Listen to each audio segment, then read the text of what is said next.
ما در ادامه مهماندار هستیم و مهمان ما حبیب الله طاهری هستند، کارشناس ارشد محیط زیست را با خود در استودیو دارم. خوش آمدید. صبح شما بخیر آقای طاهری. بسم الله الرحمن الرحیم. سلام بر شما جناب احمدی صاحب، همکاران تکنیکی و بیننده های عزیز برنامه شما. ممنون، سپاسگزار. در نخست یک ذره وضاحت بدین کسایی که کارشناس محیط زیست هستند، اینا چه موارد را باید پژوهش بکنند و چه موارد را بخوانند تا کارشناس شوند؟ خب درست، من به نوبه خود روز مادرها را امروز به همه مادرای مهربان افغانستان تبریک میگم و امیدوار هستم که همه جور و صحت و سلامت باشند. ممنون، سپاس. همینطور که احمدی صاحب محترم، هر رشته از خود یک راهی را داره که باید پیموده شود و یک کسی در سطح کارشناسی برسند و رشته هایی را باید تعقیب بکنن، باید بخوانند او بخشایی که موضوعات را که در او سکتور یا در او بخش وجود داره او را باید مطالعه بکنه و بتانه که تمامی موارد و موضوعات را در او بخش باید بفهمه و بدانه. مثلا کدام موارد اگر بیشتر وضاحت بدین؟ دقیقاً. خب کسانی که در بخش تغییرات اقلیم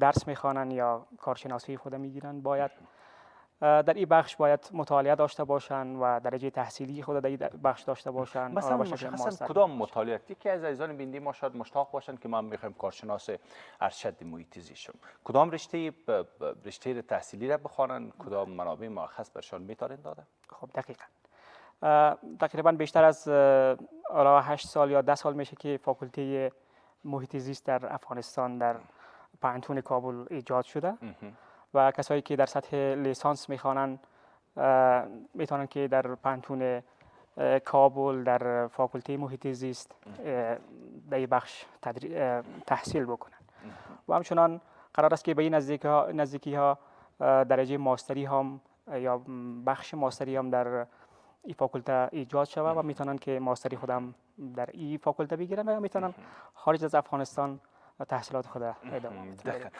شما من حیث کارشناس محیط زیست آب و هوا و تغییرات اقلیمی افغانستان را چگونه بیان میکنید؟ خب دقیقاً تغییرات اقلیمی یکی از چالش‌های عمده عصر حاضر در جهان است.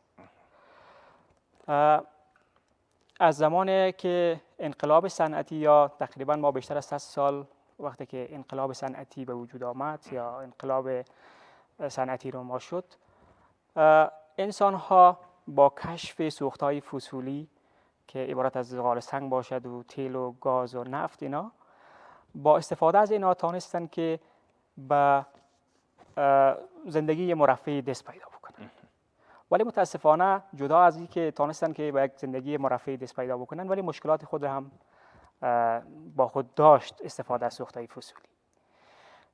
سوختهای فسیلی بود که کشورهای صنعتی را به صنعتی شدن رسانید و به همین شکل کشورهایی که نتونستن متاسفانه از سوختهای فسیلی و یا از این انرژی ها استفاده بکنن اونا عقب ماندن. تغییرات اقلیمی که مثلا چگونه عقب ماندن؟ گفتن که کسایی که با صنعتی شدن مشکلات اقلیمی هم به بار آمد. فواید خود را هم داشت، نواقص خود را هم داشت. گفتن کشورهایی که از این مستثنا هستن و نتونستن که به این دست پیدا بکنن و از نفت و امثال هم استفاده بکنن در تهدید و در خطر هستن. چگونه؟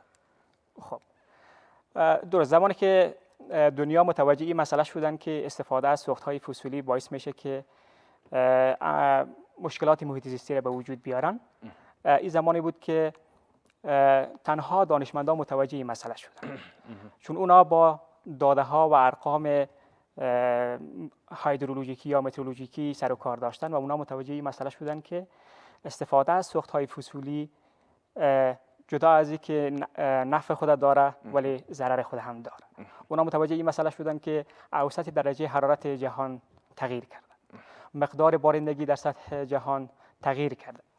کشورهایی که دارای اقلیم خشک و نیمه خشک هستند اینا بیشتر آسیب پذیر شدن از خشکسالی ها و سیلاب ها و کشورهایی که اقلیم مرطوب دارن و در اطراف برها زندگی میکنن یا در سواحل هستن، اینا بیشتر بارندگی‌های شدید را اونا تجربه کردن و اونا از او طریق آسیب دیدن. ولی این برای کسایی که برای مردم عام زیاد قابل درک نبود، چون با ارقام و داتا اینا زیاد سر کار نداشتن. تنها بیشتر محققین بودن که در این ارتباط تحقیق کرده بودند و میدانستند که تغییرات در اقلیم جهان در حال به وجود آمده است. خب این در مجموع وضاحت داده. مشخصا پیرامون افغانستان صحبت بکنین، تغییرات اقلیمی را شاهد بودیم؟ خب دقیقاً. یا باید امیدوار باشیم برای مثبت یا منفی نگریش؟ تغییرات اقلیمی یک مشکلات جهانی است. طبعا که ما در اول گفتم، بیشتر کشورهایی که دارای اقلیم خشک و نیمه خشک هستند اونا متضرر میشن. افغانستان شامل کدام بخش است؟ دقیقاً. افغانستان جزء کشورهایی است که دارای اقلیم خشک و نیمه خشک است. طبق گزارش سال 2019 مؤسسه جرمن واچ، افغانستان در لیست 10 کشور جهان جایگاه ششم را داشت، از اثر جایگاه ششم را به ارتباط آسیب پذیری از تغییر اقلیم داشت. آسیب پذیری از طرف خود افغانستان بود، از طرف اینمی مواد سوخت و فابریکات و صنعتی شدن بود، یا از کشورهای دیگه ما تحت تاثیر و تحت تهدید تغییر هوای اقلیمی هستیم؟ خب دقیقاً. ما در تغییرات اقلیمی جهان نقش بسیار اندک داریم. محاسبه‌ای که در بخش فهرست موجودی گازهای گلخانه‌ای افغانستان صورت گرفته، ما 0.08% انتشار گاز گلخانه‌ای جهان را تشکیل میدیم. ولی ما در جایگاهی نیستیم که تغییرات اقلیمی را ما به وجود آورده باشیم و این تغییرات اقلیمی که ما امروز افغانستان در کل مردم رنج میبرند و مشکلات عدیدی روبرو شدن، این عاملش کشورهای صنعتی بوده که با انتشار بیش از حد گازهای گلخانه‌ای در اتمسفر عاملش است. یعنی او اتمسفر باعث از این میشن که تا افغانستان برسونه، تا کابل و تا که شاید یک سر خرابی های آب و هوا بودیم. خوشبختانه این بارش های اخیری که شد نسبتا هوا خوب شد، یعنی هوا صاف بود، ولیکن چند وقت پیش و بخصوص وقتهای پیش شاهدی از این بودیم که شام میشد حتی از خانه نمیشد آدم بیرون بره، از دستی که کربن اکساید بود، از دستی که دود بود و غبار بود، و طبعا که برای صحت انسان هم میتونه که مضر بوده باشه. دقیقاً.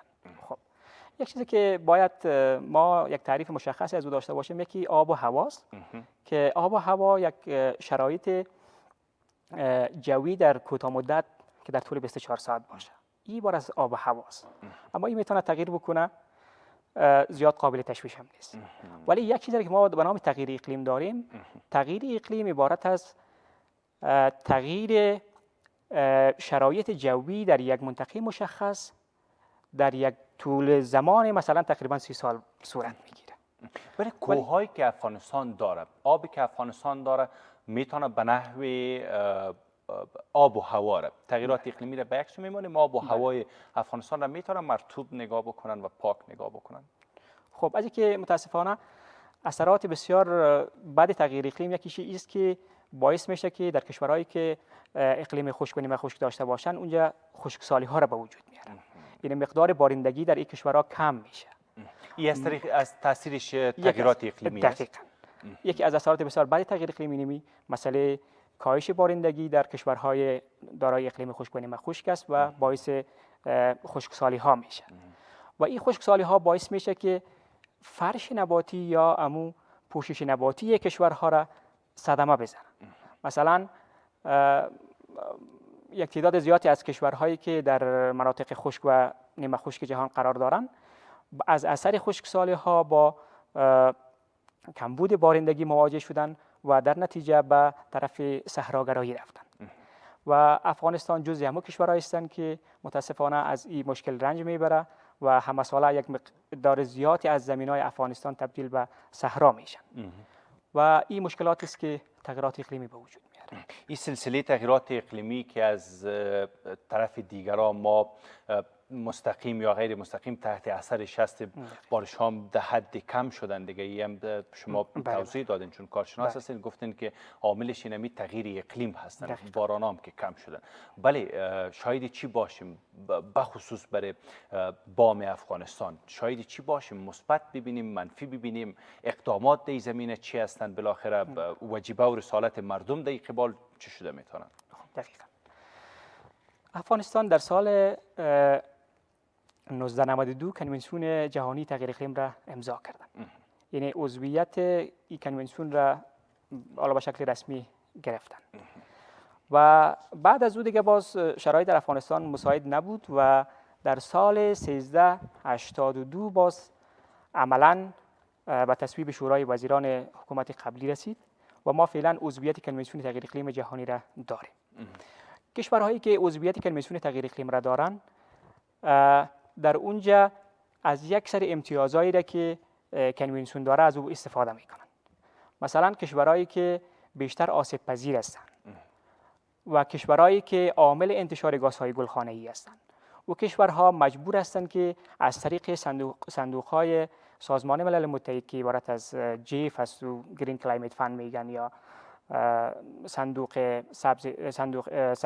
اقلیم سبز یا صندوق سازگاری با تغییر اقلیم، از اون طریق میتونه بر کشورهایی که مثل افغانستان آسیب پذیر هستند باید کمکایی را انجام بدن.